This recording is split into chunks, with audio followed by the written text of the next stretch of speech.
توجہ دیں اور میری باتوں کو یا تو ذہن نشین کر لیں یا نوٹ کریں۔ ایک بحث اسمائی الہی سے متعلق ہے۔ ایک بحث سے ایک بحث اسمائی الہی سے متعلق ہے۔ اسمائی الہی الف سین میم الف اور حمزے بڑیا۔ ایک بحث اسمائی الہی سے متعلق ہے کہ اہل ظاہر اسمائی خداوندی کے بارے میں سوالات کو تسلی بخش جوابات نہیں دے سکتے ہیں۔ مثال کے طور پر سورۃ الفاتحہ کی آخری آیت میں ہیں غیر المغضوب علیہم ولا الضالین۔ خدایا ان لوگوں کا راستہ ہم کو نہیں دکھانا، اس سے ہم کو بچا لینا جن پر غضب ہوا ہے اور جو گمراہ ہو گئے ہیں۔ اس مقام پر غضب کا ذکر ہے اور گمراہی کا ذکر ہے۔ گمراہی کے لیے ایک ذریعہ ہے جو شیطان ہے، اس کا نام مضل ہے، میم ضاد لام اور اس پر تشدید۔ لیکن غضب سے متعلق اسم کہاں ہے؟ کیا آپ نے خدا کے 99 ناموں کو پڑھا ہے؟ ان میں کہیں ایسا خدا کا ایسا نام دیکھا ہے جس میں غضب یعنی غصے کے معنی موجود ہوں؟ آپ نہیں بتا سکتے ہیں کہ ہاں ایک ایسا نام بھی خدا کا ہے جس میں غضب کے معنی ہیں۔ حالانکہ سورۃ الفاتحہ کے علاوہ بھی قرآن میں غضب اللہ، خدا کا غضب ایسا لفظ آیا ہے، لیکن ہم اسمائی الہی میں جب دیکھتے ہیں تو وہاں پر کوئی ایسا نام نہیں ہے۔ اس کی کیا وجہ ہو سکتی ہے؟ کیونکہ جو قول و فعل خدا سے منسوب ہے اس کے لیے اللہ کا کوئی اسم ہونا چاہیے۔ جیسے بارہا بتایا گیا ہے کہ خدا تخلیق کرتا ہے اس لیے کہ اس کا ایک نام خالق ہے۔ خدا پالتا ہے اس لیے کہ اس کا ایک نام رب ہے۔ خدا کرم کرتا ہے اس لیے کہ اس کا ایک نام کریم ہے۔ اسی طرح جو بھی فعل ہے خدا کا، اس کے لیے ایک نام ہے اور اسی نام کی وجہ سے وہ فعل ہوتا ہے، اور اسی کو کہتے ہیں اسمائی صفاتی۔ صفت اچھی بھی ہوتی ہے اور بری بھی ہوتی ہے گرامر کے لحاظ سے۔ کالا بھی اسمی صفت ہے، سفید بھی اسمی صفت ہے کہ اس میں کالا پن ہے اور اس میں سفیدی ہے۔ تو پھر واپس آتے ہیں اس سوال کی طرف کہ جہاں قرآن میں خدا کے غضب کا ذکر آیا ہے اس کا سورس یا اسم یا صفت کہاں ہے اور کیا ہے؟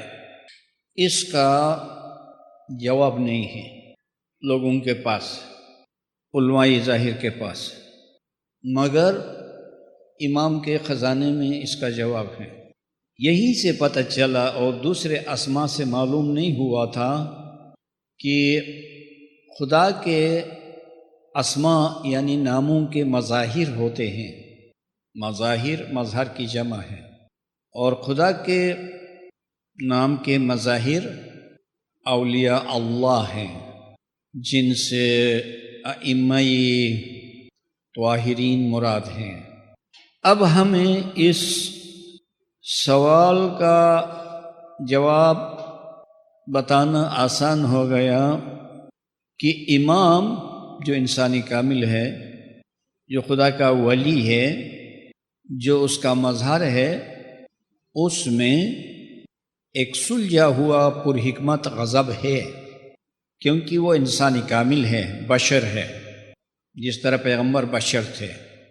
مگر جس ذات کو آپ سبحان کہتے ہیں، تو ذرا سوچے کہ سبحان کے کیا معنی ہے۔ اس کے لیے بھی علماء ظاہر کہتے ہیں کہ ہر عیب اور ہر نقص سے پاک۔ ارے بابا، یہ تو بہت نچلی سطح کی بات ہو گئی۔ کسی نبی اور کسی ولی کو کہنا چاہیے کہ ہر عیب اور ہر نقص سے پاک۔ فرشتے کو کہنا چاہیے ہر عیب اور ہر نقص سے پاک۔ بہشت کے لوگوں کو کہنا چاہیے کہ ہر عیب ہر نقص سے پاک۔ کیا بات ہے کہ ذات سبحان کی آپ یہ تعریف کرتے ہیں، ہر عیب اور ہر نقص سے پاک۔ آپ کو تمام لغت کی کتابوں میں سبحان کے یہی معنی ملیں گے، جو بہت ہی ناقص معنی ہیں۔ آپ کہیں سبحان کے معنی یہ ہیں کہ جو چوٹی کی مخلوق ہے، جیسے عقل کل ہے، نفس کل ہے، فرشتے ہیں، ان میں جو اعلیٰ صفات ہیں ان سے بھی خدا پاک ہے، کہ اس میں اعلیٰ سے اعلیٰ مخلوق کی صفت بھی نہیں ہے، وہ اس سے برتر ہے۔ یہ ہے ہمارے یہاں ذات سبحان کے معنی۔ اس تشریح نے غضب الہی کو سمجھنے کے لیے بڑی آسانی پیدا کی کہ اسماء الہی کے مظاہر ہوا کرتے ہیں۔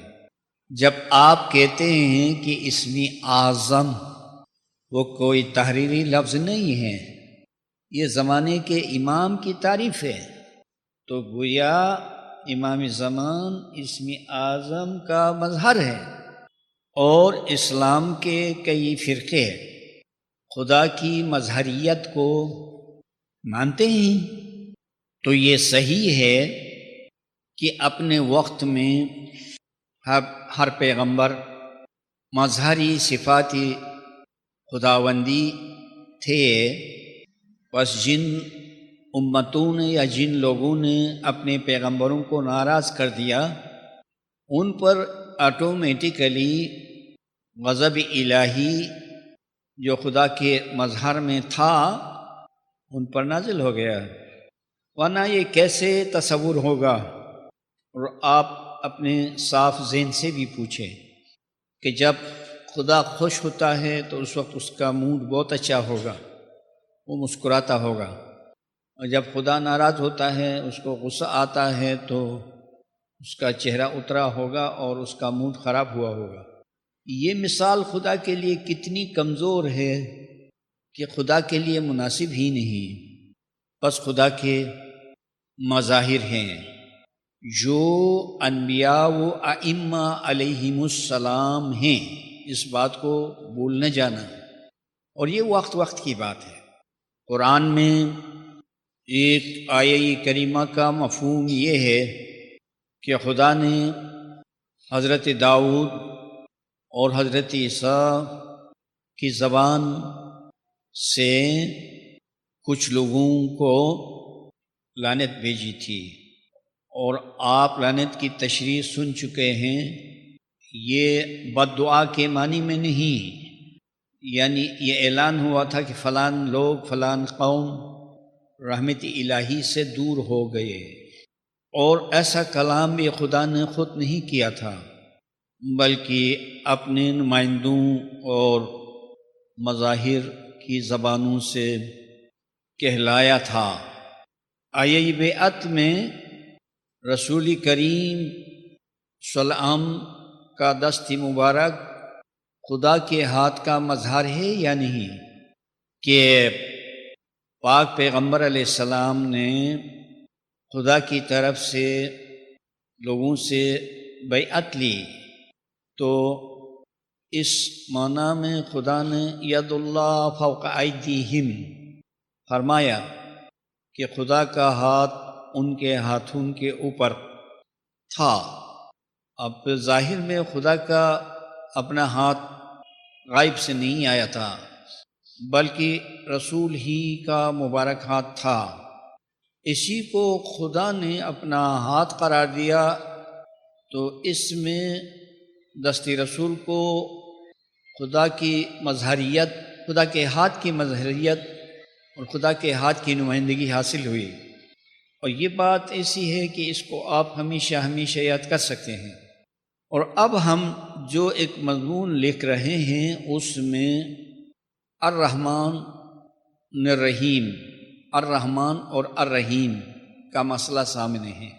اس کے بارے میں علماء نے کہا ہے کہ رحمان اور رحیم رحمت سے ہے، اور رحمت کے معنی رقت قلب کو کہتے ہیں اور مہر کو کہتے ہیں، اور رقت قلب ایک ایسی کیفیت کا نام ہے کہ جس میں دل نرم ہو جاتا ہے۔ پھر کہتے ہیں کہ یہ خدا کی صفت نہیں ہو سکتی ہے، اس لیے یہاں رحمت سے خدا کا احسان مراد لینا ہوگا۔ پھر یہ کیسی بات ہے کہ ایک ہی لغت اور ایک ہی لفظ کے معنی خدا کے وہاں کچھ اور ہوتا ہے اور انسان کے یہاں کچھ اور ہوتا ہے۔ ہم ایسا کیوں نہیں کہیں کہ اگر رحمت کے معنی رقت قلب کے ہیں تو یہ رقت قلب خدا کے مظہر میں پیدا ہوتی ہے جو بشر ہے۔ رسول پاک اپنے زمانے میں خدا کے مظہر تھے۔ کوئی شخص رسول کے سامنے اپنی کسی مشکل کی وجہ سے روتا، ایون کافر بھی، یا نہیں روتا، اس انسان کی حالت قابل رحم ہوتی تو اس کو دیکھ کر رسول کے پاک دل میں رقت یعنی نرمی ضرور پیدا ہوتی، اور رقت قلب رونے کا باعث بنتی ہے جسے آنسو آتے ہیں۔ تو ٹھیک ہے، بہت اچھی بات ہے، انسان کامل میں یہ اوصاف ہوتے ہیں۔ اس سے معلوم ہوا کہ رحمان اور رحیم بھی خدا کے مظاہر میں ہیں، صفت رحمان و رحیم بھی خدا کے مظاہر میں ہیں۔ تو تصوری مظہریت کو ماننا پڑے گا، اور مظہر کے لفظی معنی ہیں وہ جگہ یا وہ شخص یا وہ چیز جس سے کسی غیبی طاقت کی نمائندگی ہوتی ہے۔ مثال کے طور پر ہم اکثر دفعہ سورج سے اچھی مثالیں دیتے ہیں۔ تو سورج کو لیجئے، اگرچہ سورج کی روشنی تمام کائنات میں پھیل جاتی ہے، لیکن ہر چیز سورج کی مظہر نہیں ہے۔ آسمان میں چاند اور ستارے سورج کے مظاہر ہیں کہ باقی فضا میں آپ روشنی کو دیکھ نہیں سکتے ہیں، مگر سورج کی روشنی جب چاند پر پڑتی ہے اور باقی جگہ تاریکی ہوتی ہے رات کے وقت، تو چاند سورج کی نمائندگی کرتا ہے، اس کی مظہریت کا کام کرتا ہے کہ اس کے نور کو دکھاتا ہے۔ اسی طرح بہت سے ستارے ہیں اور باقی ہے، اس میں آپ کو کہیں سورج یا نمایاں روشنی نظر نہیں آتی ہے۔ ایک بات، اب آئیے زمین کی طرف۔ دھوپ یا کہ سورج کی روشنی ہر جگہ پر ہے، لیکن کسی آئینے میں ہو بہو سورج نظر آتا ہے، یا یہ کام صاف شفاف پانی میں ہوتا ہے، یا کسی دوسری چمکنے والی چیز میں سورج کی نمائندگی ہوتی ہے۔ باقی جگہوں میں ٹھیک ہے، بکھری ہوئی روشنی ہے، لیکن سورج کی شکل، صورت، تصویر، اس کی کرنیں نظر نہیں آتی ہیں۔ اسی طرح کائنات نے یا قانون فطرت نے ہم کو سمجھایا کہ ہر چیز اور ہر شخص خدا کا مظہر نہیں ہو سکتا ہے۔ خدا نے خود ہی اپنے مظہر کو پیدا کیا ہے، وہ پیغمبر اور امام ہے۔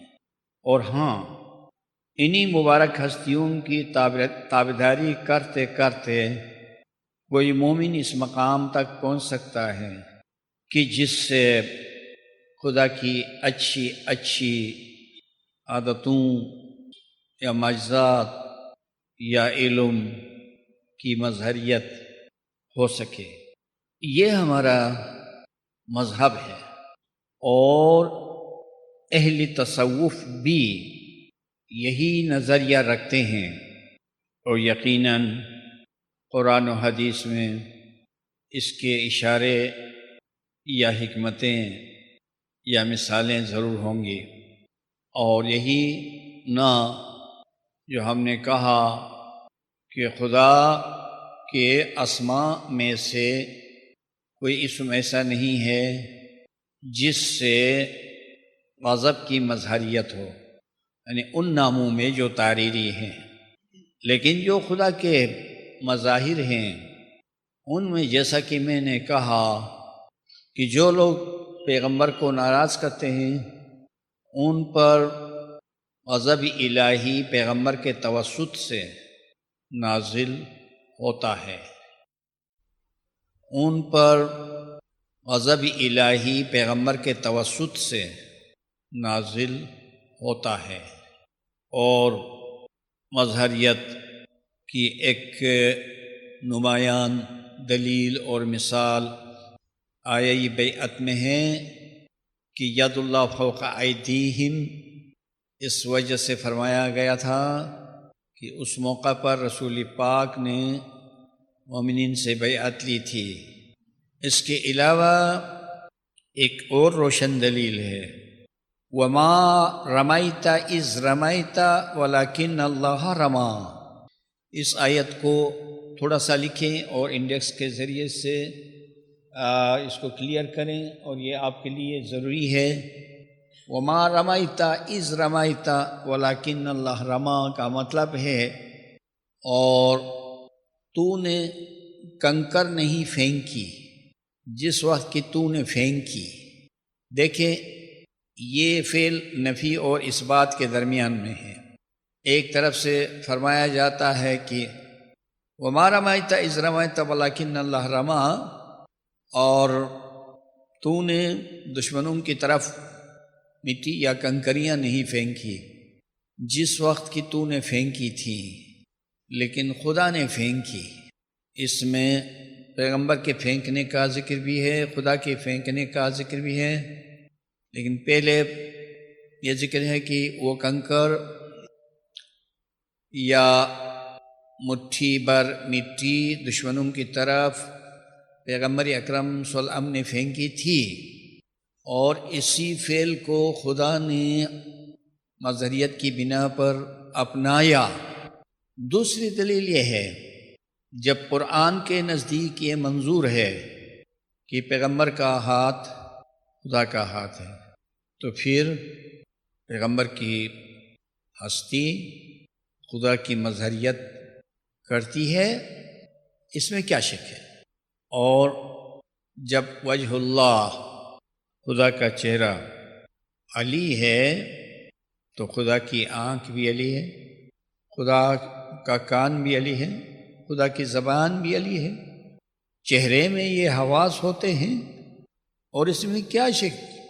آپ کو اس حدیث قدسی کا مفہوم بھی خوب یاد ہے جس میں خدا نے فرمایا ہے کہ جو بندہ مومن نوافل کے ذریعے سے میری طرف قریب سے قریب تر ہوتا رہتا ہے تو میں اس کے کان ہو جاتا ہوں، اس کی آنکھ ہو جاتا ہوں، اس کا ہاتھ ہو جاتا ہوں، اس کا پاؤں ہو جاتا ہوں۔ اس مقام پر لوگ امام کو تو بہت پہلے بھول چکے ہیں، پیغمبر کو بھی بھول چکے ہیں، خوش ہو گئے اور خوش فہمی میں مبتلا ہو گئے، کہنے لگے کہ یہ ہمارے بارے میں ہے، چھوٹی سی عبادت پر مغرور ہو گئے۔ کیوں نہیں کہتے ہیں کہ اس کا اطلاق سب سے پہلے اور سب سے اول پیغمبر پر ہوتا ہے، اس کے بعد امام کو مانے یا نہ مانے، لیکن آپ کو یہ بات بہت کم ملے گی کہ لوگ اس مقام پر پیغمبر کو یاد کرتے ہیں اور کہتے ہیں کہ وہ حبیب خدا ہیں۔ سب سے پہلے پیغمبر کو اس درجے میں ماننا چاہیے، ایسا کہاں ہے؟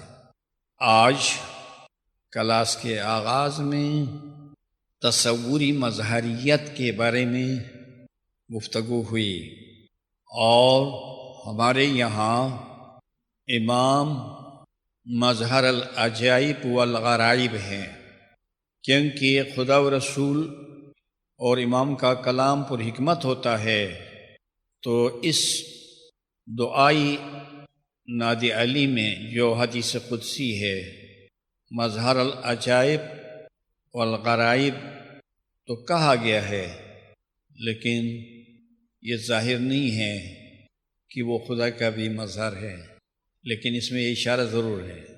عجائب و غرائب میں سے ہے کہ کسی انسانی کامل سے خدا کی صفات کا ظہور ہو، خدا کی صفات کا ظہور پیغمبر سے اور امام سے ہوتے رہتے ہیں۔ ایک ظاہری مثال، عام تصور کے مطابق خدا مردوں کو زندہ کر دیتا ہے، لیکن خدا کے حکم سے یہ کام حضرت عیسیٰ نے بھی کیا، اور ہم نے یہ بحث نہیں کی کہ یہ کس قسم کے مردوں کو زندہ کرتا تھا۔ اور اگر ہم بحث کریں گے تو جو لوگ جسمانی طور پر مر چکے ہیں ان کو دوبارہ زندہ کرنے میں کوئی فائدہ نہیں ہے، کہ بہت سے لوگ بیماری سے مر جاتے ہیں اور جان چھوٹ جاتی ہے یا عمر رسیدہ ہو جاتے ہیں، تو ایسے بہت سے لوگوں کو زندہ کیا جائے تو ان کے لیے کیا فائدہ ہے اور ان پر کیا احسان ہے؟ ہم ایسا کیوں نہیں مانیں کہ جہالت مردگی ہے، موت ہے، بہت بری موت ہے، بدترین موت ہے، عقل کی موت ہے۔ ایسے میں کوئی پیغمبر یا کوئی امام علم کی روح سے جاہلوں کو زندہ کرے تو ان کو حیاتی جاویدانی مل جائے گی، حیاتی جاویدانی مل جائے گی، اور وہ ہمیشہ ہمیشہ کے لیے زندہ ہو جائیں گے۔ کیا یہ معجزہ اچھا ہے یا کسی جسمانی مردے کو زندہ کیا اور اس بیچارے کو دنیا کے کھانے میں دوبارہ لایا؟ ابھی وہ مشقت اٹھائے گا، بیمار ہو جائے گا، تکلیف ہوگی، تو کیا زندگی ہے؟ یہ تو موت پر موت ہے، اور دوبارہ مر جائے گا یا نہیں مرے گا؟ تو ایک موت کی دو موتیں ہو گئی۔ لوگ کتنے سادے ہیں، یہ سن کر خوش ہو جاتے ہیں کہ انہوں نے حضرت عیسیٰ کے معجزے کو سمجھ لیا۔ میں کہتا ہوں کہ حضرت عیسیٰ کا یہ معجزہ نہیں تھا، وہ معجزہ روحانی زندگی عطا کر دینے والا تھا، اور لوگوں کو جہالت کی موت سے حقیقی علم کی زندگی کی طرف لانے والا معجزہ تھا۔ یہی نہیں، اور بھی حضرت عیسیٰ کے معجزے ہیں۔ وہ کسی جنم اندھے کو بینائی بخشتے تھے۔ دنیا میں بہت سے لوگ جنم اندھے ہیں، آپ نے شاید نہیں سوچا ہے۔ وہ لوگ جن کو کبھی چشم بصیرت نہیں ملی، جنہوں نے علم الیقین کی روشنی بھی نہیں دیکھی، تو وہ پیدائشی اندھے ہیں، نہیں تو انہوں نے کب درمیان میں روشنی دیکھی تھی؟ وہ شروع ہی سے اندھے ہیں، اور ایسے لوگ دنیا میں بہت زیادہ ہیں۔ لیکن حضرت عیسیٰ علیہ السلام کو جن لوگوں نے قبول کیا، ان سب کو چشمی بصیرت عطا کی گئی۔ پھر اس سے معلوم ہوا کہ حضرت عیسیٰ کے معجزے اس مقدس ہستی تک محدود نہیں تھے۔ یہ ہر پیغمبر کا اور ہر امام کا معجزہ ہے، بلکہ ہر پیر کا معجزہ ہے کہ ہمارے پیروں نے، بزرگوں نے بہت سے لوگوں کو جہالت کی موت سے بچایا اور حقیقی علم کی روح سے ان کو زندہ کیا اور علم الیقین کی بصیرت سے ان کو فائدہ دلایا کا ایک بہترین مشغلہ ہے، ایک روحانی خوراک ہے کہ یہ جنت کی سیاحت ہے، یہ عقلی غذا ہے، خداوند کا انعام ہے، اس کی رحمت ہے اور بہت کچھ۔ جزاکم اللہ، آپ نے توجہ سے اور انہماک سے ان باتوں کو سنا۔ خداوند آپ کو دونوں جہاں کی کامیابی اور عزت و برتری عطا فرمائے، آمین یا رب العالمین۔